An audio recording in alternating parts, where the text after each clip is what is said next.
Day 3, Death Valley, a place that inspires awe. I originally planned to get up at 7 and leave by 8, but I didn't wake up until nearly 7:30. After a quick wash, I grabbed an instant noodle cup from the trunk, paired it with some eggs and sausages from the hotel breakfast, and made myself a fusion-style meal to start the day. Today's first drive was about 380 miles, roughly 6 hours, from Oakhurst to Death Valley National Park.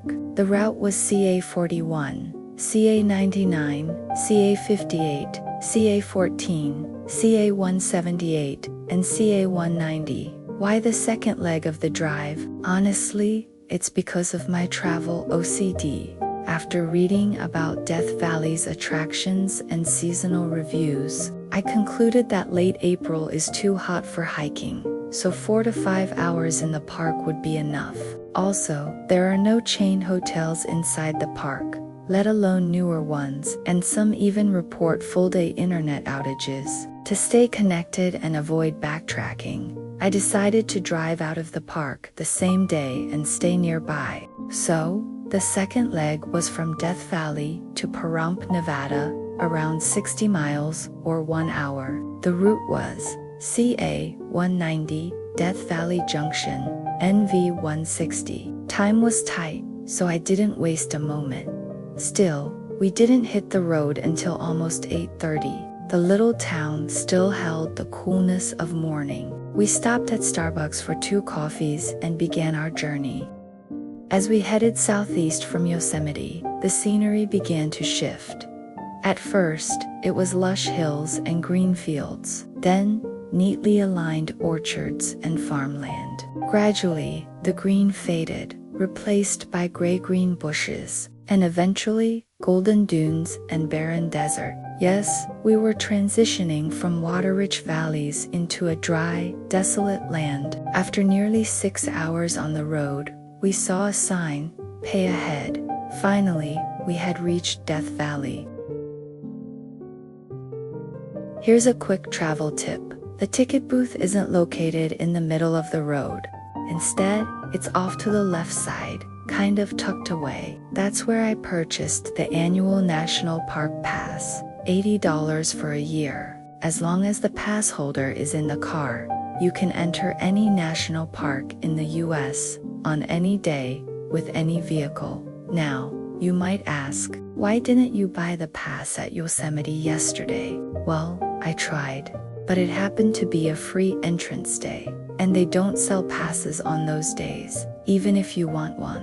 Because I had already planned this in advance, I drove directly to the Furnace Creek Visitor Center as the first stop. There, I did 3 things: bought stamps, got a passport stamp, and picked up 2 souvenir magnets. I also took a few minutes to learn more about Death Valley, why it's so barren, and how it got its name. Death Valley sits 86 meters below sea level, making it one of the lowest places in North America. It receives less than 50 millimeters of rain a year, and in summer, temperatures can rise above 45 degrees Celsius. That's over 113 Fahrenheit. This extreme heat and dryness make it almost impossible for most plants to grow.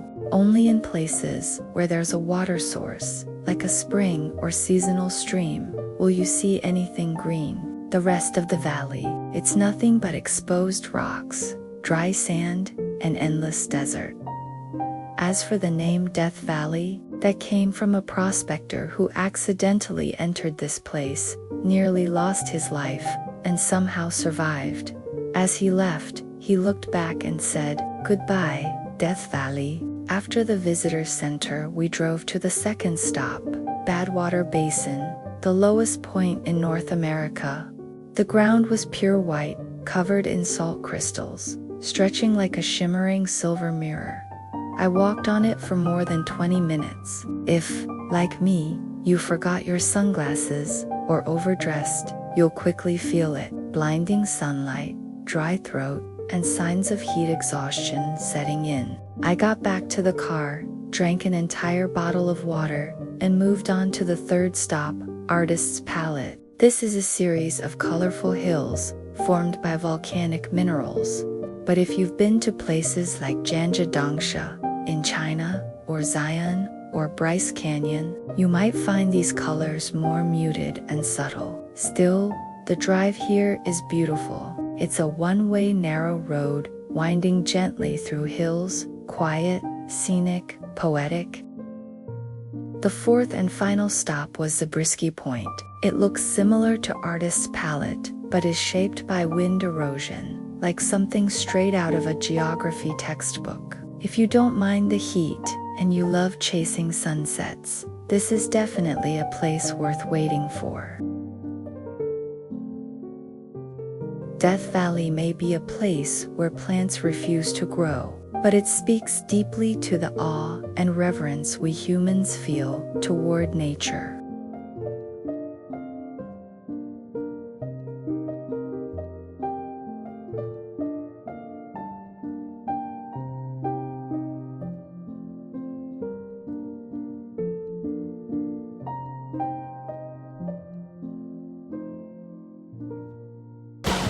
Thank you for watching. I am Zidan Dalma, Tashi Delik. See you on the road.